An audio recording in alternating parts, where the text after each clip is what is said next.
Alrighty. I think we're good to go.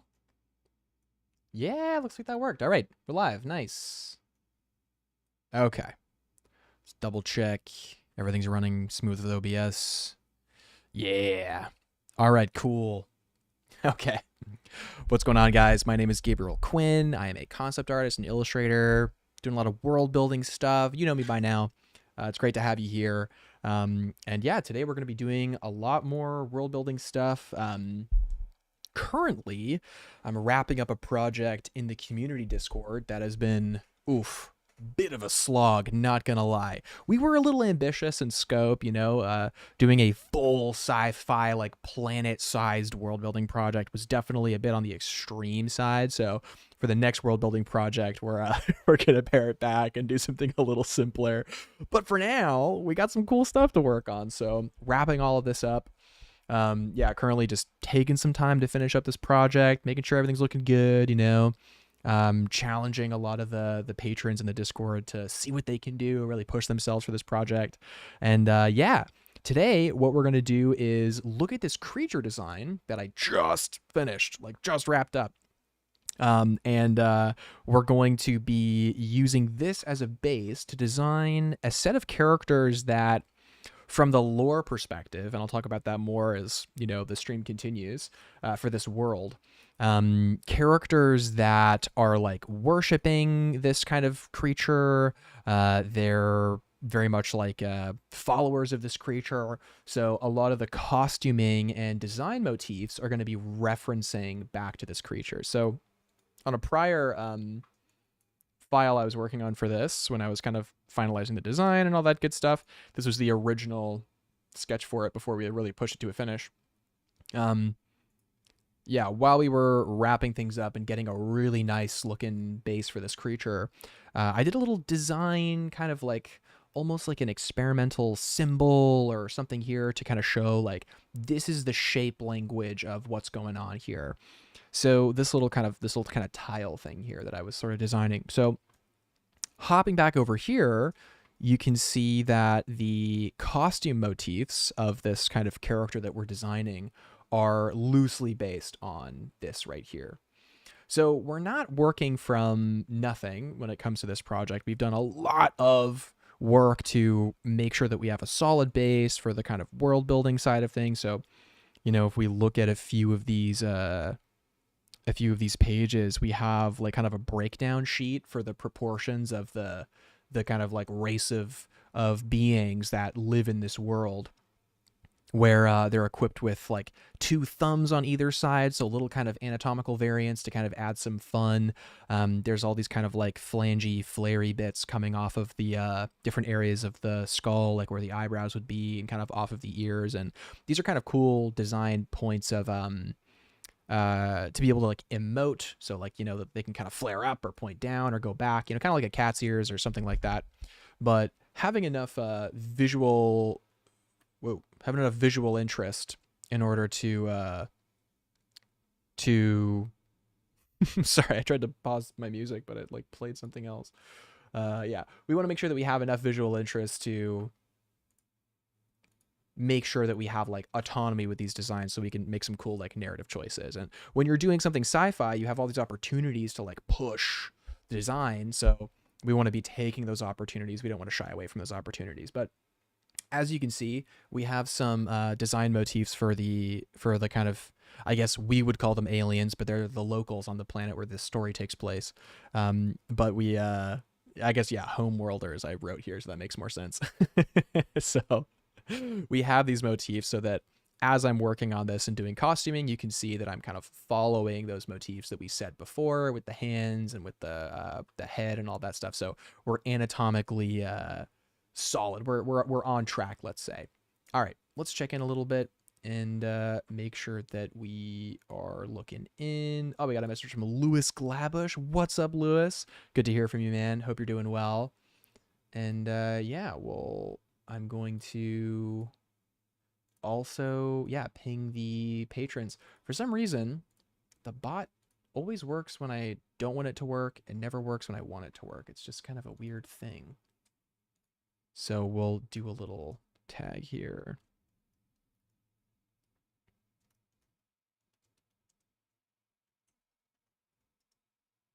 Okay. There we go. Yeah, what's up, Lewis? Lewis is like my best friend of all time. Really happy to see you in the chat, dude. Hope you're doing well.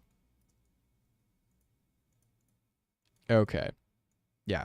So yeah, I was working on this costume just earlier, just kind of plugging away, trying to get this stuff finished. And I was thinking, might as well just go live and kind of talk about the design a bit. Today's stream is going to go for another probably a little over an hour. So we'll be able to make some good headway with this and do a couple more designs and see how far we get. So I guess I'm just going to start drawing. As always, for those of you guys with any questions or comments or anything like that, I make it a point to answer as many questions as I can with these. So don't be shy and ask away. Also, while we're here, for those of you guys who are like returning viewers and all of that stuff, we do have a new course coming in November. I'm teaching world building through costume design. So it's going to be really exciting. It's the first like official world building course I'm doing, which I'm really excited by. And costume design is like my favorite way to world build. And I'll talk about that a lot, even just today, because that's what we're sort of doing here as well. We're doing a lot of costume design. And also, quick teaser, which is that my brush pack is coming out real soon, man. It's almost ready for the public. So I know a lot of you guys have been wanting that for like 2 years, and that's finally gonna be available. So keep your eyes peeled for that. And yeah, if you want to sign up for the November course, there are still some early bird slots, I think, in the description link down below. So you can check that out, get a little bit of a discount, and learn a lot more about world building in this coming November. All right, plug over. What's up, Timon? Timon. I'm assuming it's Timon. I don't know. How's it going, dude? Good to see you in the chat. All right, sweet. Want to make sure we're using the right brush here. Yep, this looks right. Okay, there we go. Yeah. So this design is cool. I've been kind of like doing a few passes at this kind of design. I've done like a few.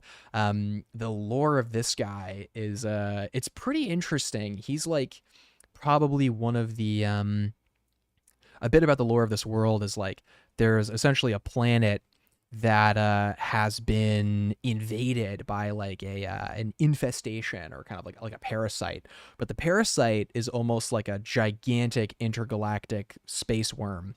So this space worm, maybe like the dormant egg or however it kind of like landed and implanted in the planet and has been growing for like thousands of years.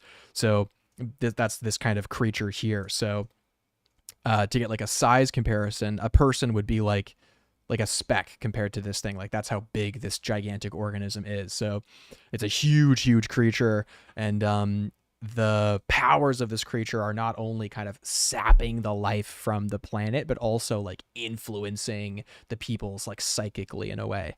So these people are kind of like they follow this kind of worm being. So they're the sort of the zealots of the worm god, as it were, or so they believe. They don't know that it's actually going to destroy their planet. They think it's like their deity. So you got some fun motifs there, which I always love that kind of stuff where, it's kind of like a false, like a false source of hope or something like that. And of course, like there's going to be a lot of cool motifs of reconnecting with the actual like spirit of the planet and all of that stuff. Very like, Avatar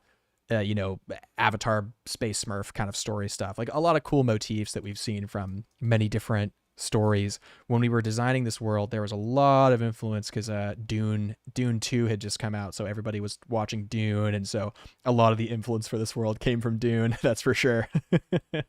So yeah, don't be surprised if you see some references and inspiration from the Dune world. Oh, we got some homies in the chat. Let's go. Got Nabs. What's up, Nabs? Timon say, have a nice stream. It's too late for me to watch. So sad. Sorry, bro. I hope you can make the next one, dude, or watch the VOD back or something. Ryan says, yo. Heck yeah. Ryan says, big guy's looking real cool. Yeah, dude. Looking really sick. Timon says, oh, before I go, how long did this illustration take? It would probably take me over a week. This one, well, okay, yeah. So if I go back to the actual piece here, let's see. Well, let's look at the page here. So this one, this took me, let's say, I think probably around a full day. I'm pretty sure. So it was a combination of the original base that I used for this was really rough. It was super, super rough. So if I go down to where it is, let's see. We can find ourselves in that grouping. Where is it? Here we go. Yeah. So yeah, the original one, this one took me probably like an hour or two, I think, back in the day, where I just kind of really quickly painted this out. It was based on a sketch that I did, so this one took me not that much time. Oh wait, I think I actually have the original here. Yeah. So I did like a really quick sketch. This was the sketch. And then I threw some colors down, left it at that. And then I came back probably about like a year later. So it's been a while since I looked at this. And then, yeah, the full page, this kind of full thing, probably took me about a full day, which is a long time. I want to say like maybe like around in between like 6 and 10 hours, give or take, like, and like varying quality of focus. But I was really trying to get this done. Timon says only one day. Time to retire from it. No. I mean, like, if you asked me to do this a while ago, like if I was tasked to do this like a few years ago, it'd probably take me like a couple days or like a few days or something to produce this. But I've been training really hard to have a much faster painting process, especially through teaching a lot, like doing a lot of the courses I've been teaching. Like it's forced me to really get a lot faster just for like the demos and stuff. So that's been good. So I've been training pretty hard in terms of like just getting faster in terms of like painting, specifically with painting. But this isn't like as complicated as you might think. It's kind of just working within a set value range of, like the light value and the dark value, and just kind of like painting in these shapes in between and just kind of following that as a guide for the rest of the piece. And then there's just some like technical stuff that makes things seem more finished than they are, like little specular highlights on the tenderly see-through bits. And there's just like, I think like sometimes a combination of like skill and knowledge can get you there. So yeah, but yeah, no, I've been like practicing a lot though lately for this kind of stuff. So it makes sense that it wouldn't have taken me that long. But just know, if I was able to do it in this amount of time, you can too eventually. Just keep training, bro. Keep training. And thanks for stopping by the way, Timon. Thanks for stopping by. Definitely get that good sleep. Get that good sleep, brother. I'll take the time bill as well. That's funny. Train for the next year. Yeah, dude, just like, I think people definitely discredit, or they don't. I think when it comes to like design and all that stuff, they discount or kind of don't value, or it's hard to know the true value of just volume and repetition. Like if you do just a little bit every day, by the end of the year, you'll have like 365 sessions of drawing and painting and design. If you do once a week, you'll only have 52. So not even half as many, not even a third as many. Like you're like, it's really fractional if you do every week versus every day. So if you just do a little bit every day, like you don't have to go crazy or something, but as long as you're just like drawing a lot and making sure that you're asking yourself, like, do I understand this? How can I understand this? Like you'll improve really quickly. Ryan says tendrils of consumption is crazy. And he says, also my little bro likes your art. Oh, dude. Ryan's little bro. Message to Ryan's little bro. You rule. You should draw like your big bro, Ryan, who's also really good at art. Hell yeah. Intellectual constipation. That's quite the name, dude. It says these intestinal motifs remind me of those Concord characters, but I don't like it. But I do like it here, though. Interesting. What's up, Aurora's in the chat? How's it going? Yeah, I used to do a lot of these kind of line art things like this kind of style when I was in art school a number of years ago, and it's cool to kind of return back to these motifs. I haven't seen any of the design for Concord. All I know is the story of the tragedy. I don't know. I don't know a lot about the actual like designs or anything like that. I should probably check it out. But it's cool to see that there's some kind of shared motifs and stuff in there. That's pretty good. But yeah, okay. Let's draw for a little bit and head back and check chat as we go.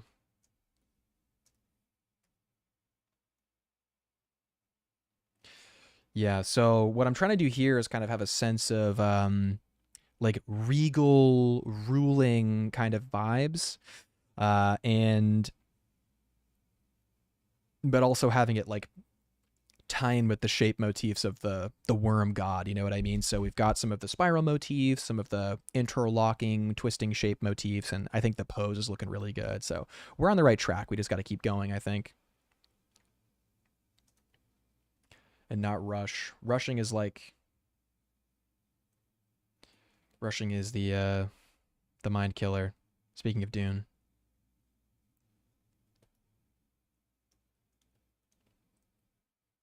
Yeah.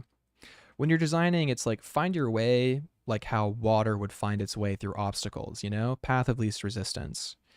If you start rushing and forcing it, it can give the impression of design or the impression of speed, but really it's just kind of panic and you're sort of just repeating motifs that you know but might not be appropriate for the design. So always make sure you're taking deep breaths and you're taking the 10 or 30 seconds you need to recenter yourself while you're designing, so you don't kind of waste more time by panicking and just like designing for design's sake without actually having good solutions.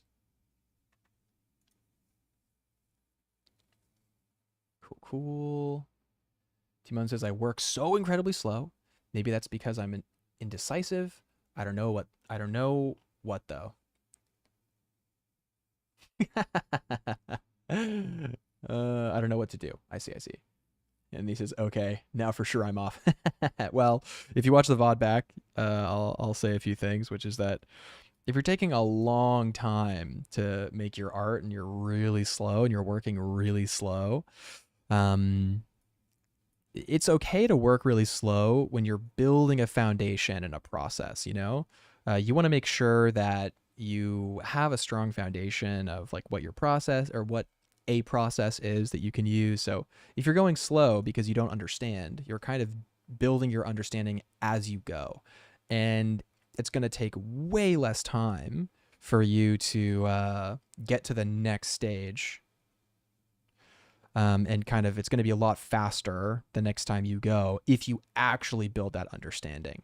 However, if you work really slow because you don't have understanding, and instead of seeking understanding or instead of seeking like the skill and information that's going to unlock a process that'll get you there like efficiently or correctly, and instead you find yourself just throwing yourself at the drawing without any real intention and you don't really know what you're trying to do and all of that stuff, if that becomes like a reoccurring motif in your process, then you might just continue to be slow because you're signaling to your brain that that's your process. Your process is just without much thought, trying random stuff, seeing what happens, and maybe you get lucky once in a while in terms of something looking good. You're solidifying that as your process, which means that it'll be harder for you to break out of it later because you've already set that habit in stone. So, and you can always reform new habits, but you know the deal. Setting good habits the first time is always better, but knowing what habits you want to build makes reforming a lot easier as well. And I think it's a lot more about doing than like not doing, let's say. Okay, cool. Very nice. Yeah, this is looking pretty cool. So we've got we got like a worm lord here. That's what we'll call him, a worm lord. If we have time, which I don't know if we'll actually get to have enough time. If we have time, we can do a fun like compositing session where we you know, lay things out in a fun presentation way like we did for this. We'll see. He is the Worm Lord. You dare defy the worm. How dare you? Seize him. Destroy him.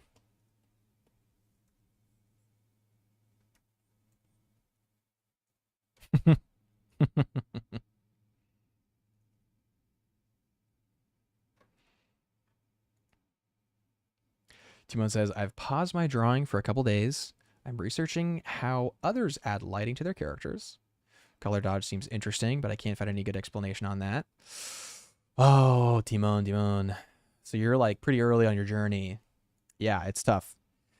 Learning all that stuff, it's really, really tough because,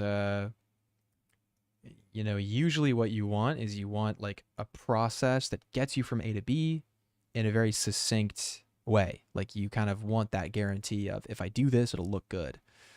But there's a lot of like knowledge in there that makes things 100 times easier. Knowing a little bit more about how light works really makes using tools like color dodge or overlay or multiply like a lot more effective, because you have a foundation of understanding that you can refer back to when you're using kind of effects layers like that. So gosh, I don't know if I'm good at, I don't know if I'm the right person to explain this to you. But lighting, well, I'll share this with you, which I think will help on your journey. When you're doing lighting and rendering, one thing to know is that all rendering is, right, is it's light interacting with the material, right? So light plus material. And the way that light works is interesting. You have the actual kind of light source hitting the object, so you have that kind of a bright highlight. And if this object is reflective enough, then you'll get a reflection of that light source. So like if you have a bubble and it's getting hit with light by a window, you'd see a square because the window is square. If a bubble is getting hit by the sun, it'll just kind of be a little dot, right? Because the sun is a little dot. If you're in a fluorescent office, then the reflection will be like maybe some fluorescent lighting or something like that. Who knows how it'll show up on a bubble, but it'll kind of reflect the surrounding areas. And also what will happen is there will be an area that is not illumined by light. So this area, which will be a shadow.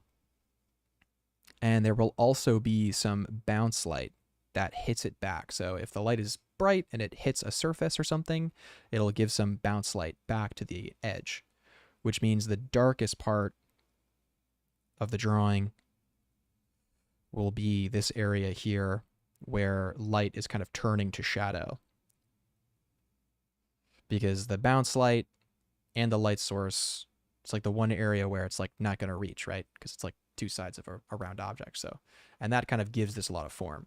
So when you're doing something like lighting layers on a character, what you're doing is you're kind of like simulating this with certain techniques.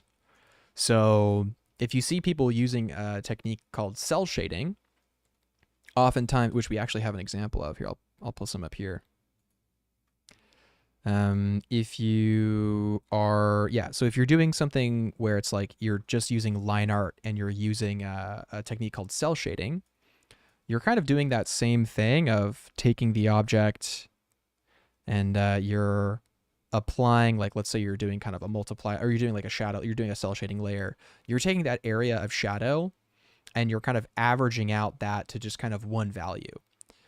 So cell shading is you just kind of have flat color, not a lot of, let's say, there's not a lot of variety in terms of the the value. So it's not like a realistic depiction. It's just kind of like an averaged out set of values. So you have the local value, which is like orange, and then you have the shadow value, which is this orange we chose, which is just in the shape of the shadow. And that's like kind of like a cell shading method.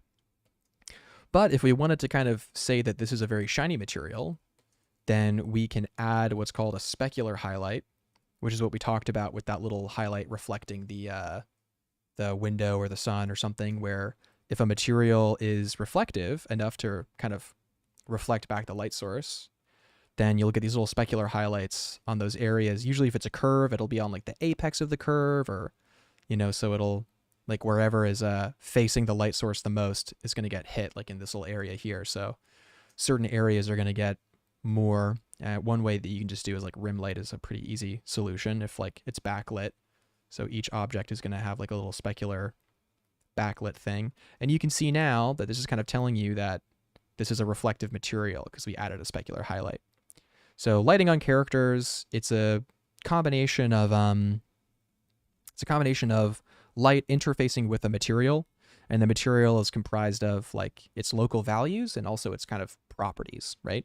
And if it's a reflective property, then it'll kind of have that reflective quality.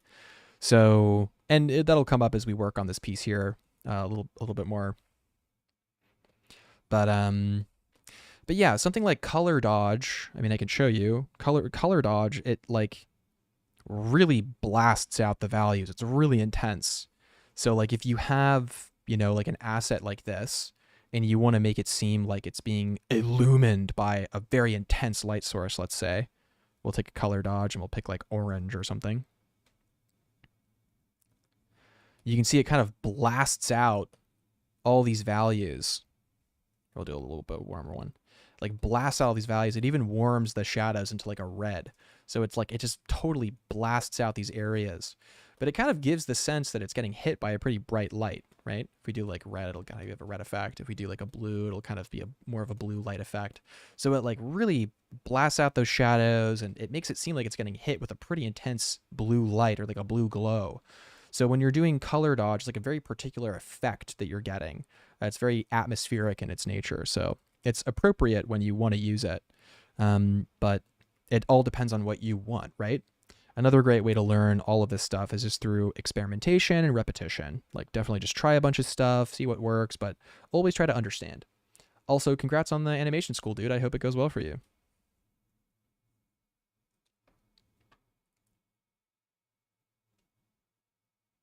Varun, what up, Varun? Inspo Content says, yo, what up? CJ, how's it going, CJ? Looks pretty cool. Yeah, man. Time, patience, just keep going after the information. Just always try and like look at stuff where you're going to get a strong understanding.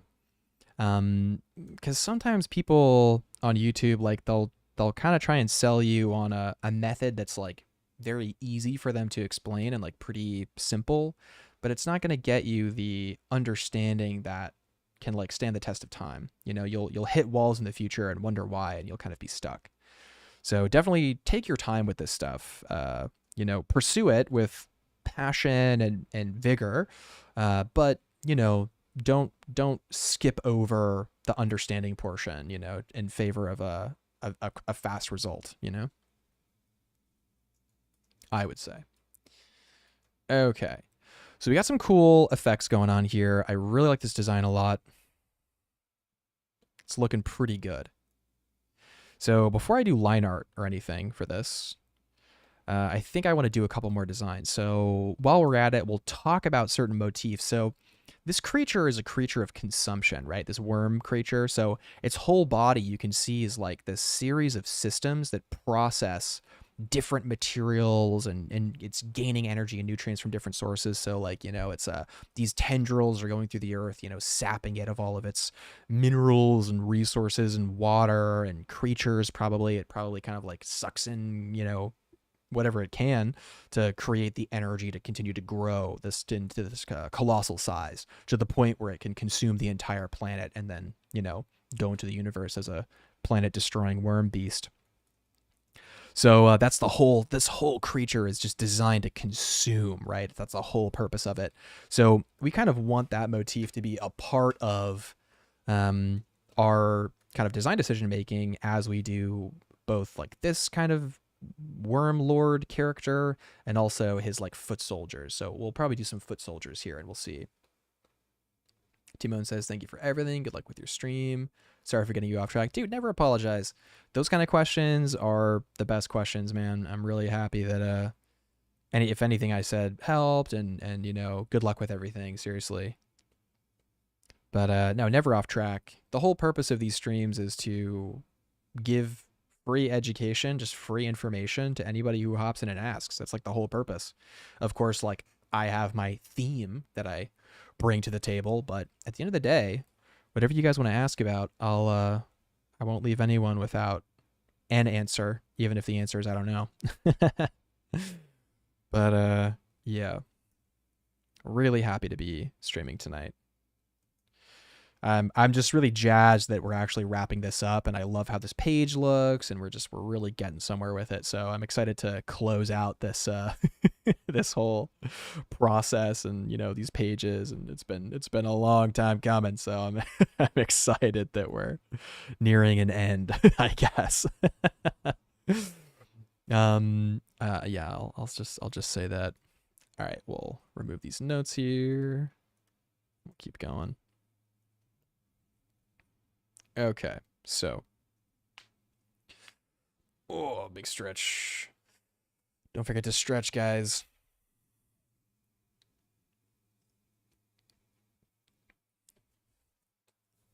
All right. Man, I've been back on the weights recently.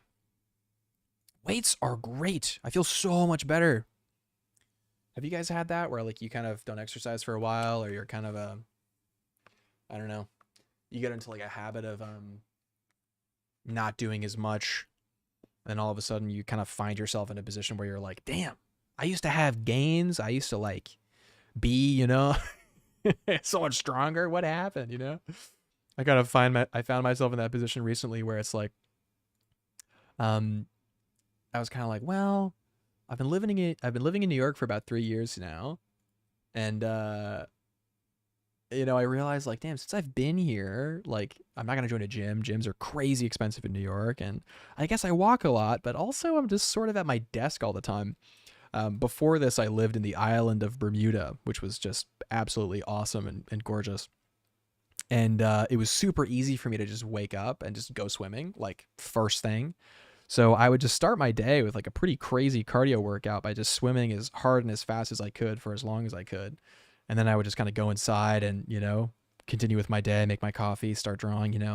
But since I've been in New York, I can't just go outside and swim. I mean, I can, but I'll probably contract some kind of worrisome infection or something. You know what I mean? So I can't just do that, which means, I'm sort of a little behind on my fitness.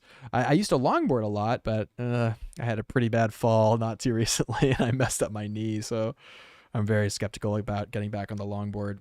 I got a helmet, which is great, but even still. So we'll see how that goes, I guess. Yeah. All right, this guy's looking cool. This guy's looking real cool. I love this. This is so sick. This is really cool. I like this a lot. Okay. I love these motifs. It's really working for me. Nav says New York seems like such a lovely city to walk in. It really is, and I definitely get my steps in, but I think like just the amount that I'm sitting at my desk, man, it's just oof. It's just I'm just at my desk too much, And like my body, it's good to know your body, you know what I mean? Like see what works for you and all that good stuff. And I figured out that for me, like my body needs pretty intense exercise. Like, I don't know, it's just the way I am. So I started doing weights, and I feel so much better. My energy's better. My sleep is better.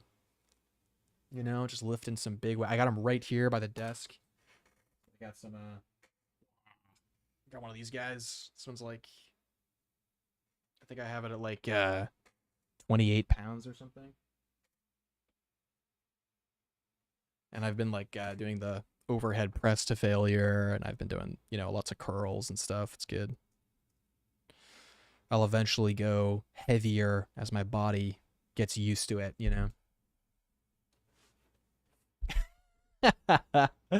Timon says, "I can't sleep now. I want to see how this turns out."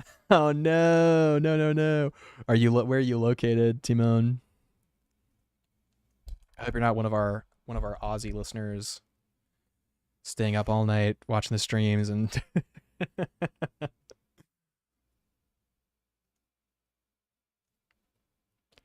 all right, let's see. We'll do a guard now.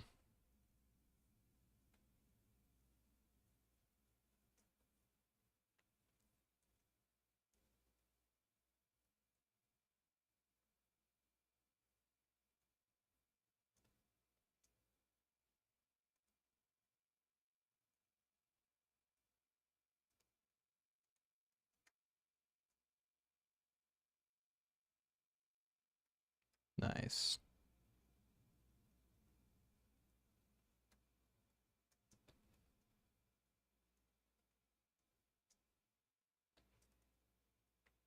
I love designing military uniforms because there's always kind of like an element of silliness, you know? There's just something there, like very, very like, ceremonial military garb. There's something silly about it, pretty much always. And that's something that I want to kind of embody with these designs. These worm knights, the worm guard. There's got to be something kind of silly about it, whether it's like the hats or something going on. There's got to be something silly about these boys.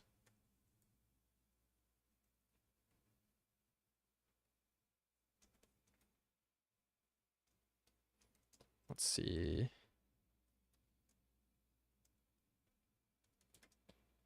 All right, got kind of a loose skull shape here.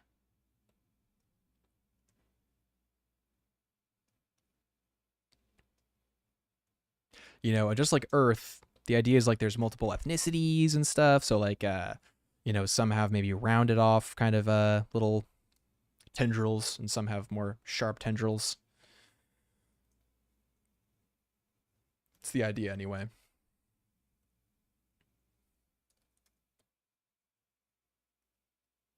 Let's refer back to our anatomy reference here that we have.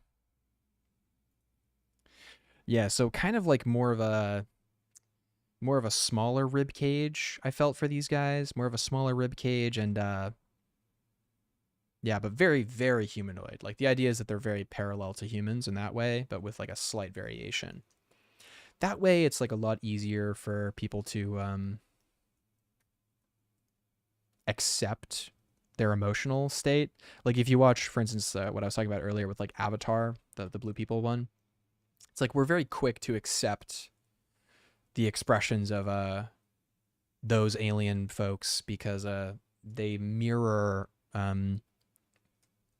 human methods of emoting.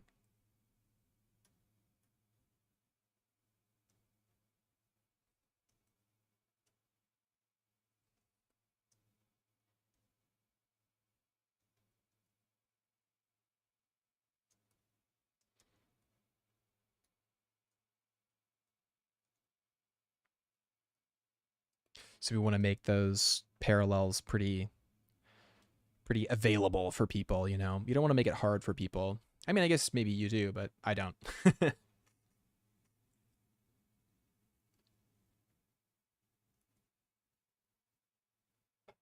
Okay, sick.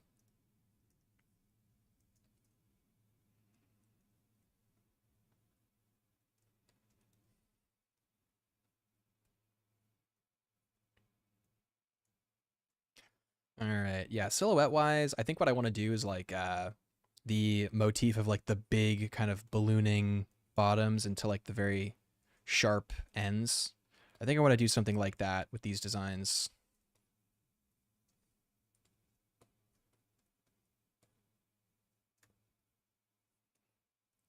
I feel like it's a pretty good look for like military attire.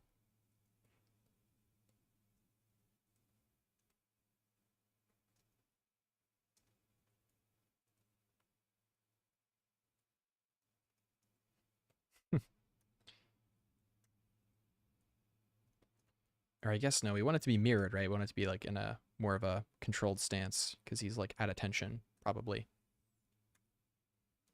in this example.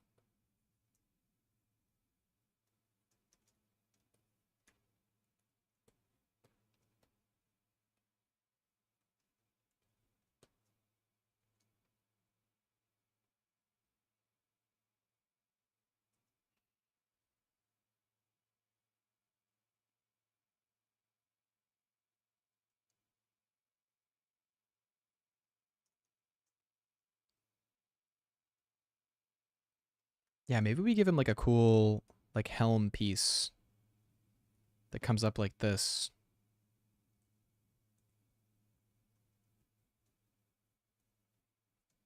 Something like this. That's kind of cool, right? We also, okay, it has to match though, right? Maybe it comes forward. Yeah, that's kind of cool. And then maybe it also goes back. Yeah, that's kind of sick, actually. I like this a lot.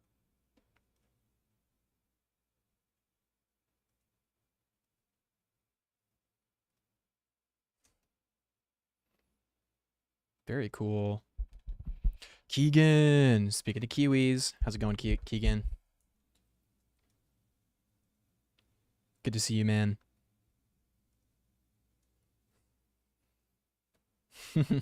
I'm doing really good, man. Um, I got a potential offer to be a guest speaker at a arts university here in New York. Not 100% confirmed, but it was a really interesting proposition related to arts and ethics for illustration and animation. And it's something I'm really passionate about. So it would be a very, very cool thing to work out. So that's kind of cool. Having another meeting about that later this week, which is exciting. And we'll see how it goes, you know? No guarantees, you know? No expectations, but excited to see, you know, what's possible with that. What about you, dude? How you doing, Keegan? You're still in school, right? How's your program going? Oh, nice. Comic stuff for class? Heck yeah. Ryan says you make a great guest speaker. Buddy, I'm trying to be a guest speaker. Let's just say I'm trying to be a guest speaker.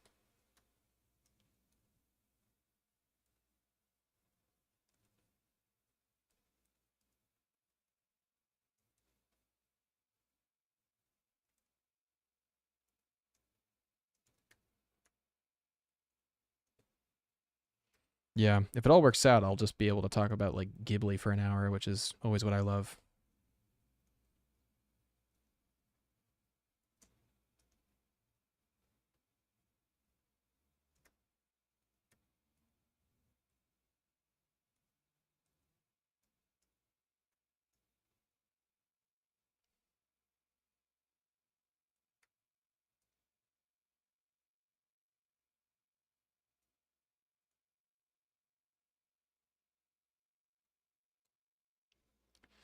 Nice, nice.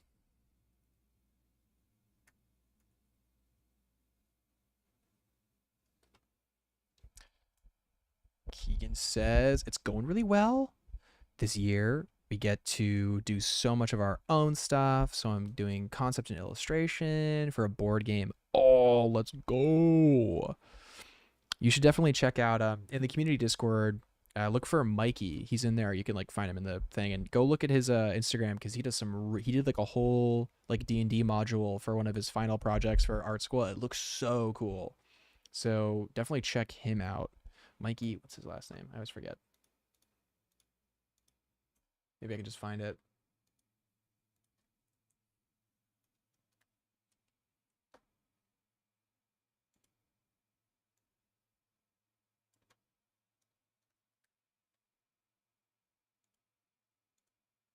Michael Fior.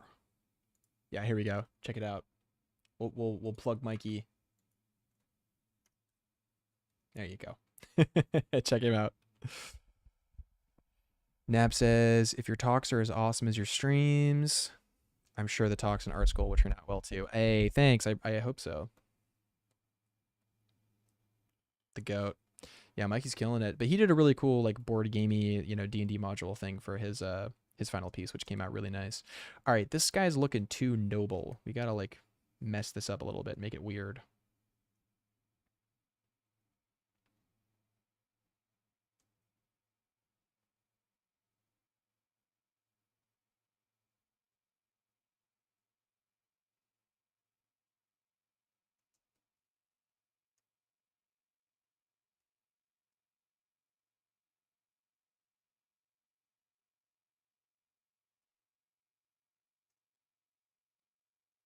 Maybe we cover the eyes. That's how we do that's how we soldierify these guys. Do we just cover their whole face? Yeah, maybe we do. Maybe we just cover their whole face. Mirror this shape. So an element of designing with shape, which I love, is kind of echoes. Like you're echoing a shape. So for instance, we have this concave shape and a convex shape that like mirrors that concave shape, which is nice. It's like a nice mirroring. So if you can like find cool opportunities to do that in your design, you can get some really cool results with your pieces. Like, it's a cool thing.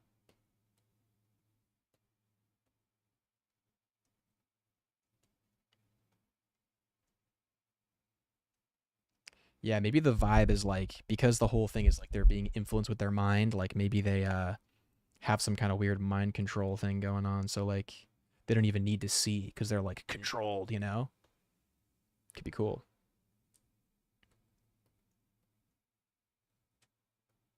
Could be pretty cool.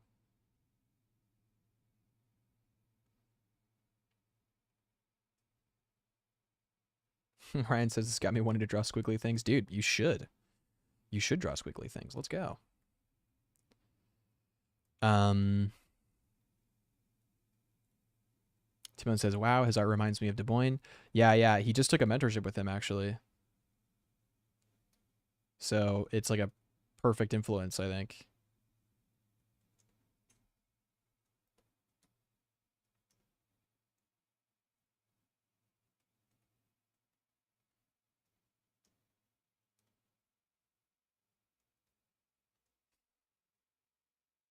Yeah, it's pretty cool.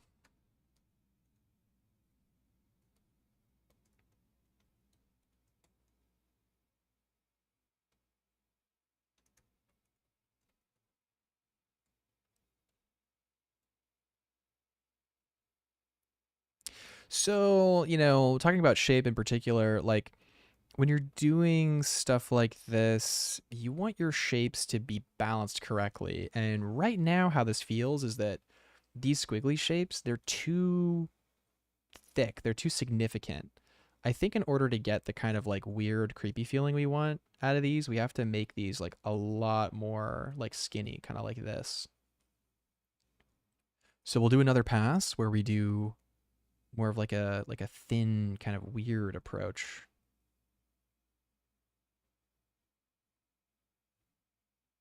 Wait, how do we have it there before?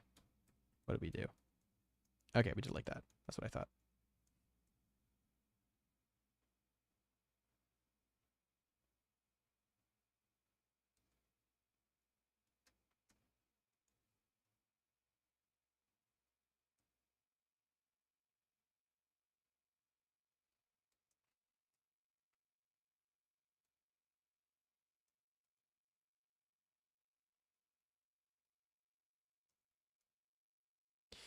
Yeah, we want these a little bit more thin and like weird. We want it to feel kind of weird.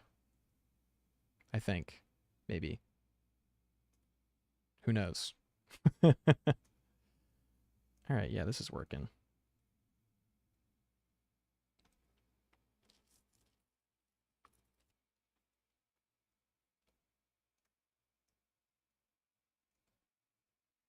All right.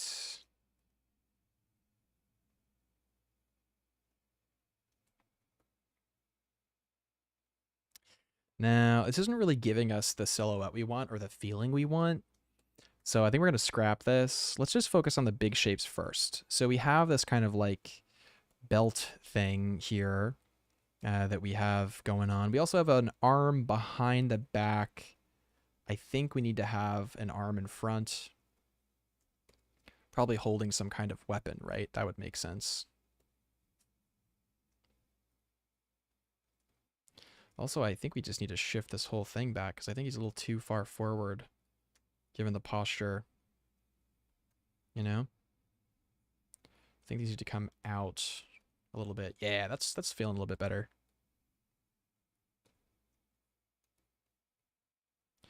I think we want it to feel almost like he's kind of wearing like a vest kind of vibe. So maybe we just like cut the shape off here, and then we focus on the horizontal shapes of the vest here.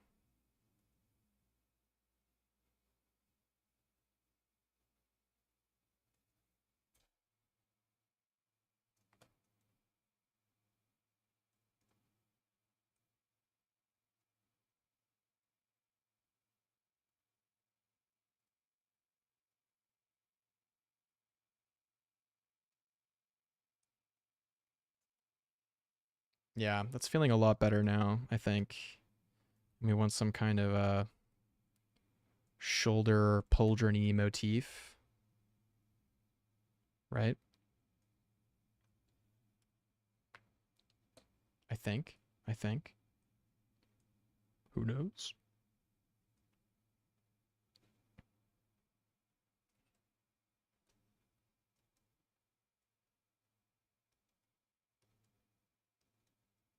We want it to feel weird and organic. That's what we want out of this piece. Like very weird and organic. Hello.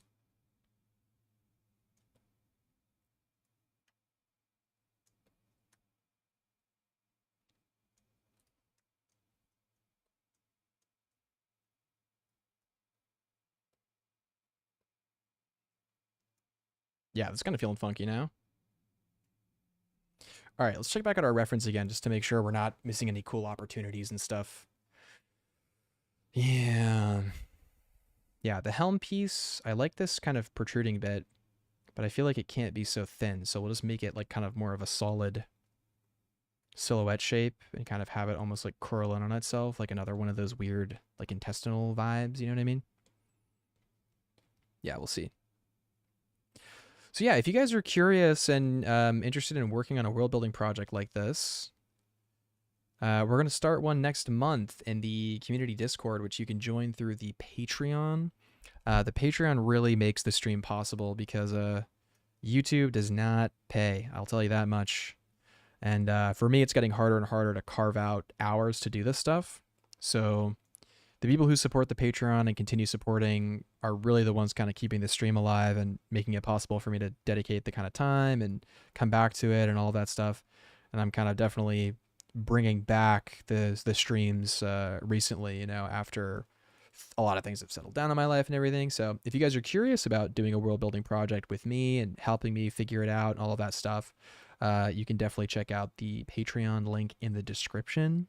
And if you want to learn from me in a more direct way, my process, my way of thinking, my methods, it's hard to draw and kind of talk at the same time on YouTube, but I really prepare some very in-depth lectures and materials and assignments in all of my classes that I do. And I'm doing a class on costume design specifically for world building, if you're curious about that. And you can find the link to that in the description as well. It's a month-long, really intense boot camp course that's going to whip you into shape and dispel all mysteries around costume design and world building that you may have. So if you want to take your project to the next level and work with me, or just join the community and work on the next project next month, yeah, those links are all in the description. Thank you guys for bearing with the plug, and we're just going to keep on drawing.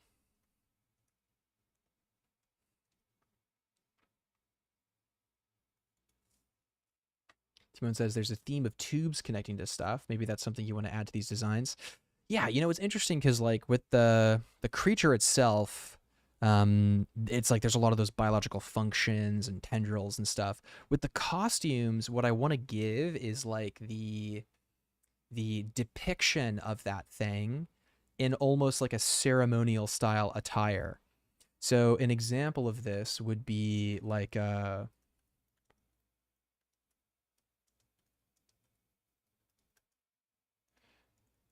let's see, in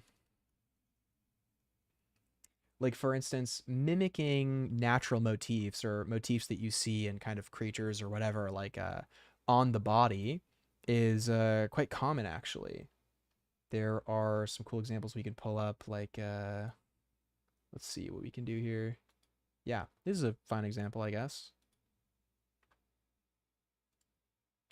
All right, I don't think we're gonna have an easy source for this. But something like even something as simple as this, where you have these patterns, like this is kind of the symbol of almost a floral pattern. And no, that's not a very good example. We can find a better one.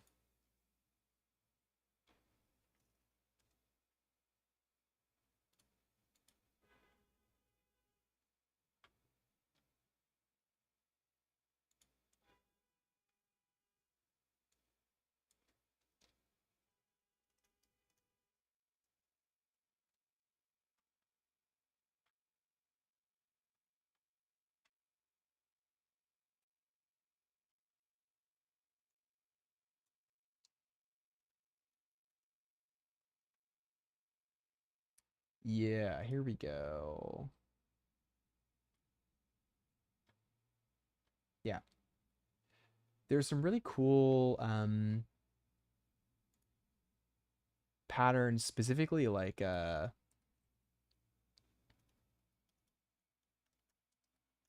one sec.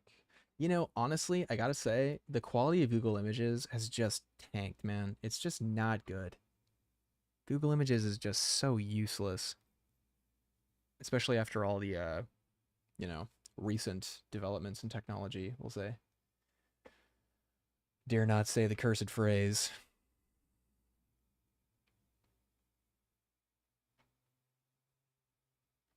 Yeah, let's see. There's some good examples here. So something like this is quite a literal depiction. Like this is a very literal depiction of nature. God, why can't I find a decently resolution image? Yeah, something like this where you actually see like the symbol of a flower in nature kind of on this textile as like a motif. As well as more complex examples, like something like this, where you have a lot of actual floral iconography just on the textile. It's part of the design. Even to the more simple stuff, like I'm sure you guys have seen this pattern in Japanese like block printing and fashion and textile, something like this. You know, it's very, very simple, echoing nature, echoing themes of water, themes of, you know, even just like floral design, you know, all of that stuff. So when it comes to doing costume design with influences coming from, let's say, nature or another source, just representing that thing or elements of that thing is it's a really cool tool to kind of add a depth to your world, where it's like not only do these people sort of follow this great primordial world devouring worm, but their kind of their pageantry and their ceremonies also echo those motifs through these kind of weird little things, like the little kind of twisting, sort of like strange tubular shapes curving back on each other. These are mostly just going to be patterns that you see, very much like the coats of the kind of like British Guard or something. Like, let's see. Gosh, it's so funny. Yeah. Like these kind of strange costumes. Look at these. They're so strange. And like they have these little embellishments and sashes and stripes and little patterns and kind of things like that. It's like it's really interesting. Yeah, really, really interesting. So you want to have those like weird sort of motifs throughout your piece, like adding some strange depth and intrigue. It's kind of cool. Okay. Let's keep going here.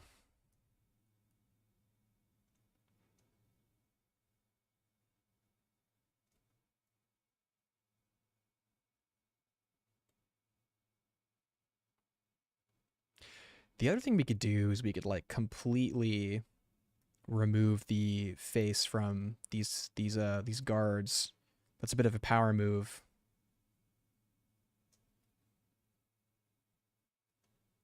When you're a ruler, you know, having a faceless guard is pretty it's pretty cool, gotta say. Plus, it makes it kind of like narratively a little bit easier to take these guys out when they don't have faces, you know?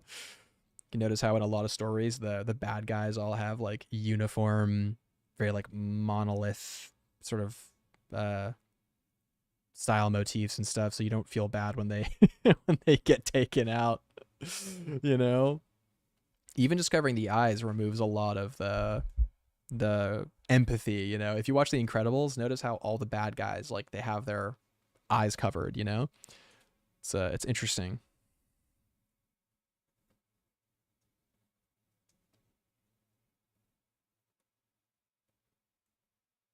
Okay. Yeah, I'm liking the look of this. This is looking working a lot better than the previous design we tried.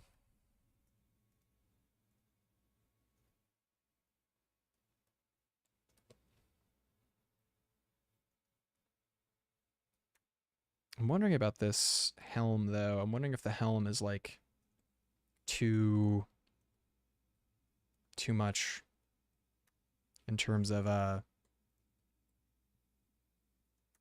these top shapes up here. We can try another version of this.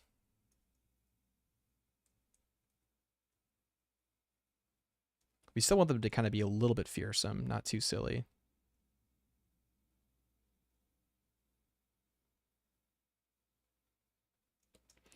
So the idea is that it's like loosely eldritch. It's like a cross between like kind of eldritch horror and like Dune-esque sort of just Dune-esque themes of like zealot, you know, worship and that kind of stuff. So it's like an interesting thematic mix between different motifs and narrative conventions.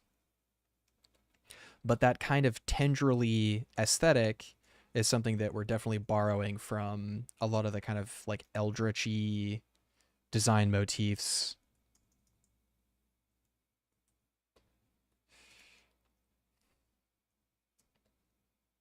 Yeah, good to know like what your intended goal with your piece is when you set out to work on it.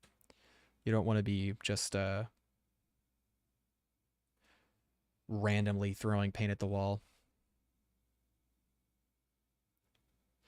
So here I'm opting for kind of like a large tubular shape to kind of represent what would have been a belt. And being concise like this is very helpful for, or being bold like this is, it kind of helps the rest of the silhouette. It's like a grounding shape here. All right, we're actually coming up to my time limit, guys. Not gonna lie, but we've done quite a bit here. I think I have around 10 more minutes ish. We'll see. Maybe we'll push it to 15. I always get sidetracked when I work on this kind of stuff.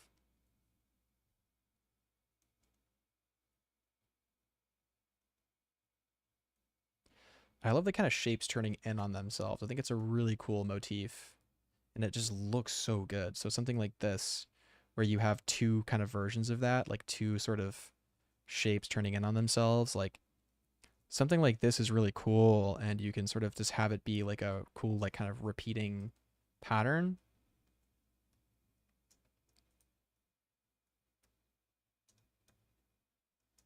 I like it. I think it's really cool. Yeah, any other questions, guys? While we're here, while I'm online, while we're talking. What's tomorrow? Monday? You know, I'm gonna try to go live tomorrow. We'll see. See how things shake up. Now that I'm like confirmed to be in New York for the next like 4-ish years, um, I'm on the full-time job hunt. So that's been taking a lot of my time recently, just applying to stuff. Timoon says OMG, I've used that pattern in my last illustration. Yeah, yeah. The cool Archie one. Yeah, I love that one too. It's pretty cool. It's a good pattern, man. Those like old school Japanese patterns are just like the essence of design. They're so good.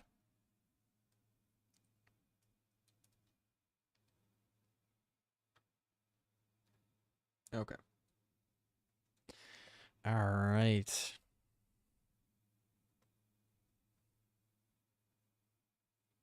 These guys are pretty cool. I like these a lot.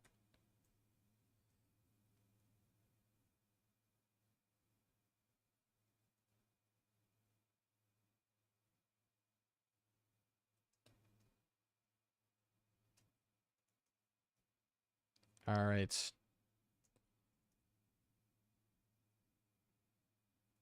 Clutching the spear. The ceremonial scepter. Got a spear here.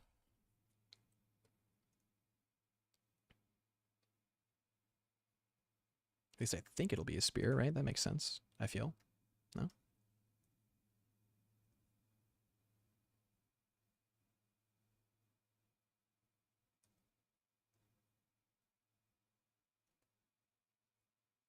Hmm.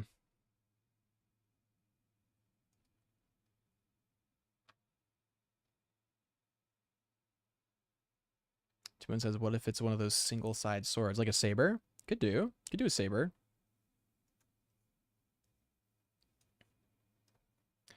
Oftentimes when you have like a guardsman who's like standing post or kind of guarding an individual or something like that, like in a castle or something, you always want to do it's nice to have kind of the sort of halberd design, whatever it is. You can do like a cool random shape spear thing, and like they always like cross the spears when people come, you know? So maybe we could try and do something a little bit like that. Don't necessarily have to, but something we could attempt, I suppose. All right, I like the idea here, but I think our execution could be better.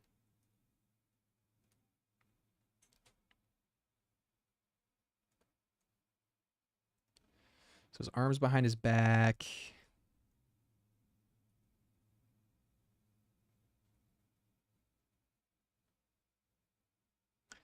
Yeah, that's kind of cooler, I think.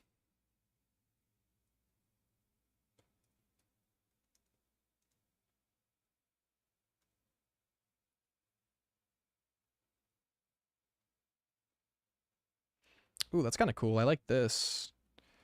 Like the tendril kind of comes off of the eyepiece there, the eye slit. Ooh, I like that. That's kind of cool. Yeah. Oh, yeah, that's real nice. All right, we got to fix these hands, I think.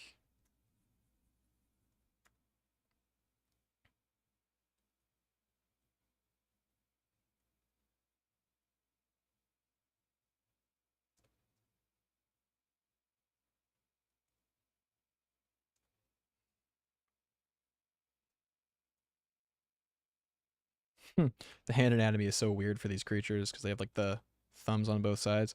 So this isn't final line art, by the way. We got to do another pass of the line art, which maybe we'll do on the next run when I stream a little another time. We'll do the line art pass, or you can see the line art pass, I suppose. We'll do a little update, I guess. All right, let's see. Got some cool stuff here.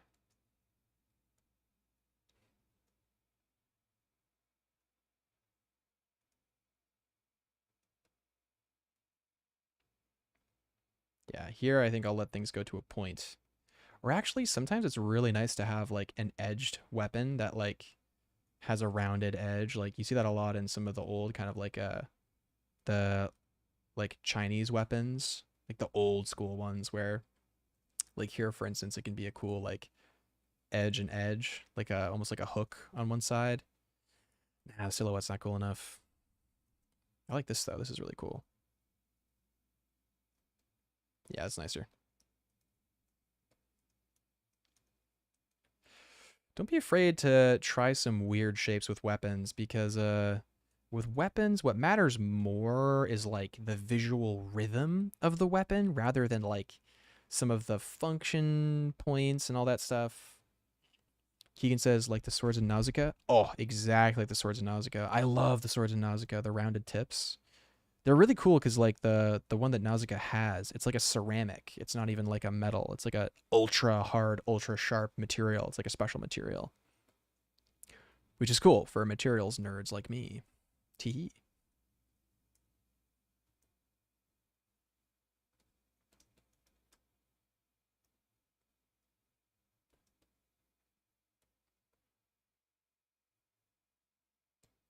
Yeah, something like this is pretty sick. I like this a lot.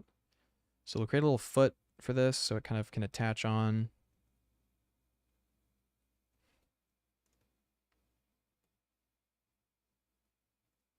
We have a cool shape in here.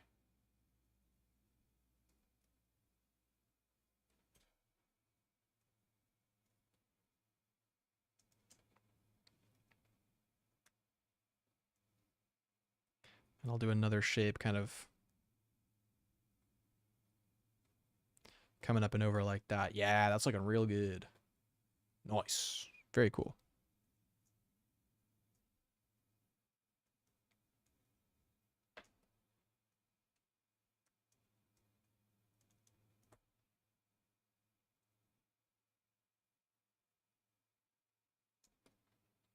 Yeah.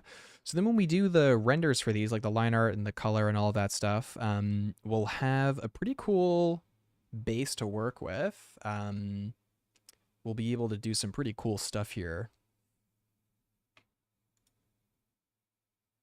Ooh, good question from the chat here. Mia says, I thought it was function over form with weapons. So that's an interesting point. What you never want to do, in my opinion, well, it's also different from designer to designer because, like, if you watch anime or whatever, you'll notice that a lot of those weapons are so unbelievably impractical. There's no function. There's only form. It's kind of ridiculous sometimes. So there's that argument, which is a little separate from the argument that I'm making, which is that when you are working with something like this, which is kind of like a weird halberd shape or something, if you look at historical weaponry, so much of it, so many of the shapes are so weird. Let me see if we can find an interesting example of some of the weird shapes that you see with the halberds. Yeah, expect these kind of shapes or like what these shapes mean. You know, obviously you have a spear tip, but these shapes are kind of weird, right? They're like kind of sort of strange. Also, when you have like a cutting edge, the cutting edge can take many different kind of shapes and forms, like something like this, you know? The cutting edge is like a very weird sort of angle and kind of, it's very strange. Or even one like this, where this is a French halberd, where the cutting edge is like turned out in a weird way, you know? A lot of the decisions as well for these halberds and stuff is that it was also like how easy it was to make and how advanced their ability to forge was, you know? So that's like another element to take into consideration. But there are also, yeah, here we go. There are also some really funky ones here. Like these are really cool. I think these are from the Met, I'm pretty sure. If I'm not mistaken. But yeah, you can see just the range of kind of weird shapes that curve out and curve in and turn over and turn out. So when you're doing your shapes for your bladed weapon, don't be afraid to go a little experimental. Like, for instance, this is very like chopping heavy. It's like very chopping heavy because it's a very big blade. So if this connects, even if you hold up your sword to block or your shield to block, like just the heft of this might just go straight through. So, you know, you can imagine like the move set of this character to kind of be a lot like pretty top heavy, like like very sweeping motions or big motions, you know. Maybe they're keeping their hand choked up at the edge here, you know, to get that leverage of like the kind of small movements, and then like going for the big chop where their hands kind of come down on the edge and do a big chop, you know. Something like that, who knows? But a lot of the time the edges and designs of weapons, like, they get pretty weird sometimes, I would say. Um, Aurora said, also, it depends if they're ceremonial. That's also true. Practical weapons should be function focused. Ceremonial weapons would be more symbolic. Yeah, it's true. It's true. Yeah, Buster Sword is like, there's no way anyone's picking that up. All the Fish World weaponry. Fish World weaponry is pretty accurate. Let me tell you, it's pretty accurate. Oh yeah, the ceremonial jade weapons. Yeah, material for sure. Or like the like the asteroid, or the sword made of like the asteroid or the comet, where it's like doesn't really hold up.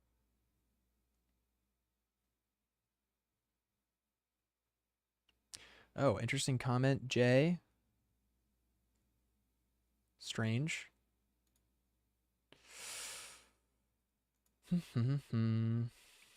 Okay. Viper 1390 says, question: have you always been this handsome? Is this the Viper I think it is? If it is, it's great to see you, buddy. If it's not, I may or may not be uncomfortable.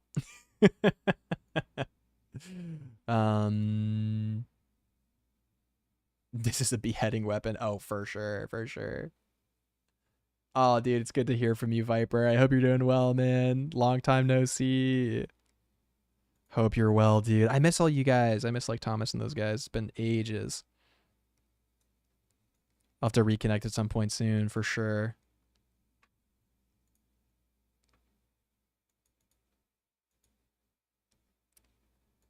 Oh, maybe everything froze. Oh, everything's back. Oh, did you guys lose me for a minute? Maybe my connection was kind of whack. Oh, I see, I see. Frustration.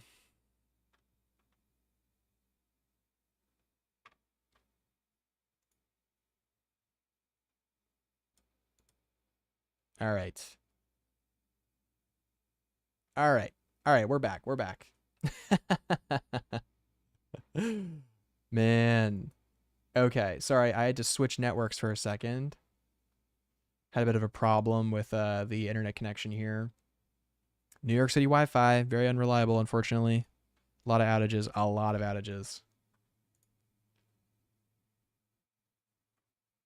You guys are funny. Viper says, love seeing your art, bro. Dude, I want to see your art, man. Show me your art, dude. Yo, hit me up on Discord, Viper. We gotta reconnect, dude. For sure. Or like Instagram or something. I want to see what you're working on.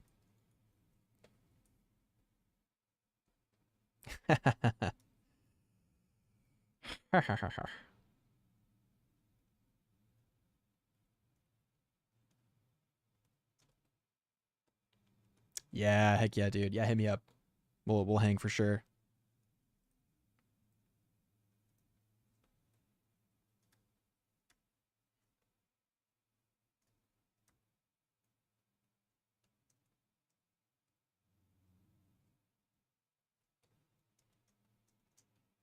Yeah, there's a lot of people I feel like I've lost touch with that I want to reconnect with. You're definitely one of them, bro. Going to eat my mom's chill. Hey, fair enough.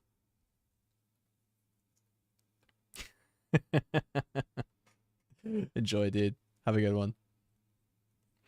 All right, we're pretty close to signing off, guys. We've made some great headway with this piece. I feel like we're in a good spot with it.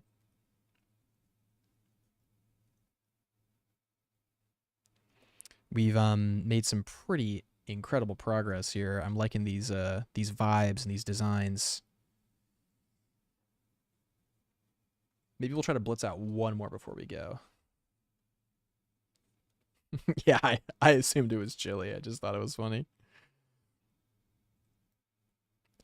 All right. Also, with the cool thing with the doing certain motifs costume wise is like when you repeat them, it has like a really nice sense of appeal. So for instance, the kind of weird twisting shapes we have here, we can repeat, for instance, on the calf pieces down here.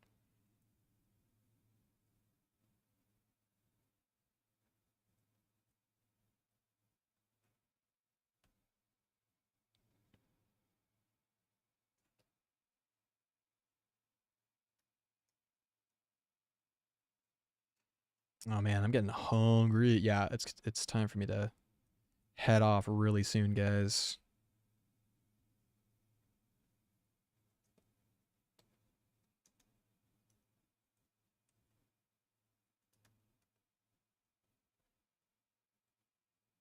Hmm. Oh, that looks so cool. I love that. That's so cool. Nice.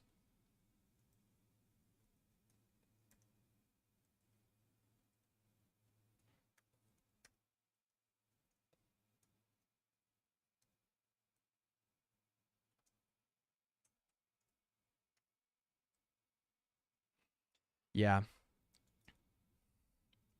So when you're designing based off of another asset or a creature, like our base was this really crazy wild design that I did day before yesterday that I wrapped up, and all the motifs that kind of function, all that stuff, we kind of took that and we took those motifs and we transferred them into a very specific setting where we wanted ceremonial, very formal looking garments that were for the purpose of like looking like they are holding a high station. So, with all that stuff in mind, we were able to really elegantly take the shape language of these kind of twisting, interconnecting, overlapping forms and repeat those motifs for these characters that we've designed here. We did a really cool kind of a robed worm lord where we kind of finished a few of the motifs here and kind of brought it into a good view. And we've also done some kind of soldiers that are probably guarding people like this and who stand guard at the worm temples or the worm palace. Who knows what that will look like, but that's got to get done in the next few days. So maybe you guys will see some very rare environment designs from me. Who knows? Um, but yeah, I think we made some great progress here. Just going to wrap up the final sections here for these designs.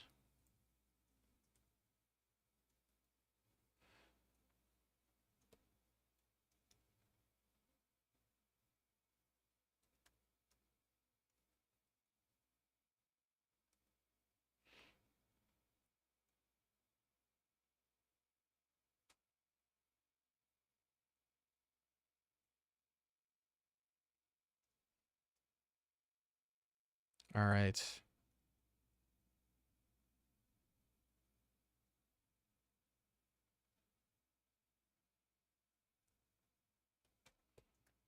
Nice.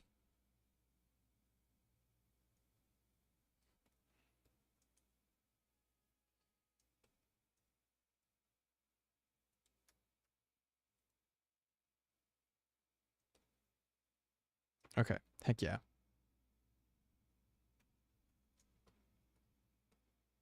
All right, great. Make this hand a bit smaller. I feel like it's too big here.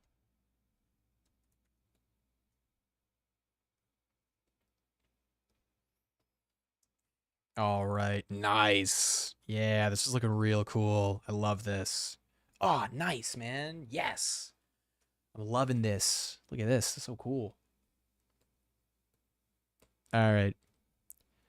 And we'll sketch in a silhouette or something. We should also do one where maybe like the head is completely omitted. We'll just do a quick silhouette sketch or something where we've got a cool like covering or something like that. And yeah, maybe they're like a jailer or something, and they've got like their chain, or they're like have like a prepared sort of, oh gosh, there's so many ideas. Okay, we better hold off for now. Let's show some restraint. So yeah, we just spent about an hour or so kind of sketching some stuff out, explained a few concepts. It was a really fun stream, guys. This was really fun. Um, as always, thank you so much for watching. Yeah, we made some great headway with these guys. I feel like we got a really solid design here, which we can finish up and color in the next session probably. Yeah, really happy to share these designs with you guys. Really excited to close out this project. Once it's done, it's going to be like an open source world building project that anybody can work on, basically. So it's going to be available for you guys to check out and work on. I will very, very quickly, let's see.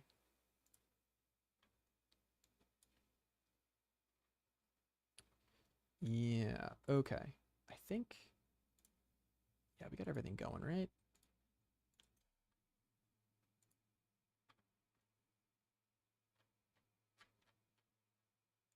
Okay. Let's see. Yeah. So if you guys are curious, I mean, I already mentioned before, if you want to learn with me, you can check out my next class in November. I'll put it in the chat here so you guys can see. It's also in the description below. It is available for signups currently. I'll do a proper video with the whole breakdown and stuff pretty soon for it, but I wanted to drop it a bit earlier this time than what I normally do. Yeah, let's quickly grab. Bow, bow, bow.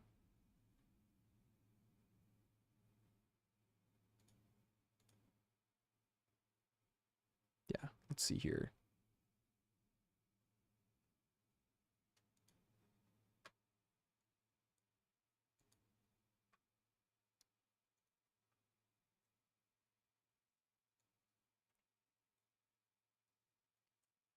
If we can. Sorry, guys, this wrap up is taking a minute. Um,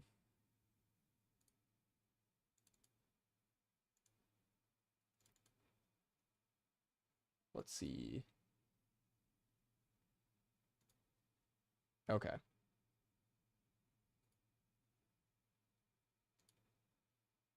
There we go. All right. Yeah.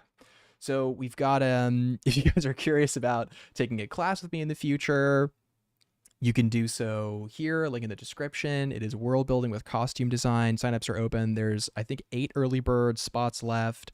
There's then there's going to be standard admission, and then there's like feedback if you want it, and then a super overkill mentorship tier if you want some one-on-one feedback for an extended period of time that's really in depth. You can do that as well. But this is all going to be about costume design with world building. So taking you through a lot of the projects I've worked on, a lot of the work that I've done specifically with building worlds with just costume design. It's a super powerful tool. We're going to be covering story, coherence, and shape design, structure, material, laying form on the body, research, historical influence, world building from scratch, and bulletproof world building processes, having fun, and drawing. So this last week, which is a fun kind of surprise, is going to be a big world building project for a week straight with daily assignments and daily pushes. So if you guys want some mileage, really just rapid fire developing world building stuff, this is a great opportunity to do that. I've kept the cost as low as possible. I'm doing it independently, not through a school, so I can basically cut the price in half. If I was doing it through a school, it would be double the price. So yeah, we're keeping things as lean as possible to make it possible for you guys overseas who the currency conversion really makes it hard for you guys to take art courses. So yeah, we tried to price things very, very competitively and ethically. So yeah, that's kind of, I think, all we wanted to share today. It was an absolute blast. My goodness. I can't believe that we got pretty far with this design here. I'm really happy with how this is turning out, and we'll keep pushing it next time too. So we'll keep on going with this. Thank you guys so much for watching. I really appreciate it. You guys are the best. I think I have like the best the best possible community on YouTube. I just count myself as just very, very lucky. So thank you guys so much for sticking around and being cool. We'll do a little face cam minute. Oh, apparently not. There we go. Yeah, thank you guys so much for watching. This has been an absolute blast. I'll join you guys next time, maybe tomorrow, maybe next time, who knows. Any questions or comments, definitely leave them in the comments below, and like the video, subscribe if you want to see more stuff like this, if you love world building and just want to kind of follow these projects along as we work on them. So yeah, all right. With that, I'm going to sign off. Much love, everybody. It's been an absolute pleasure, and I'll check you all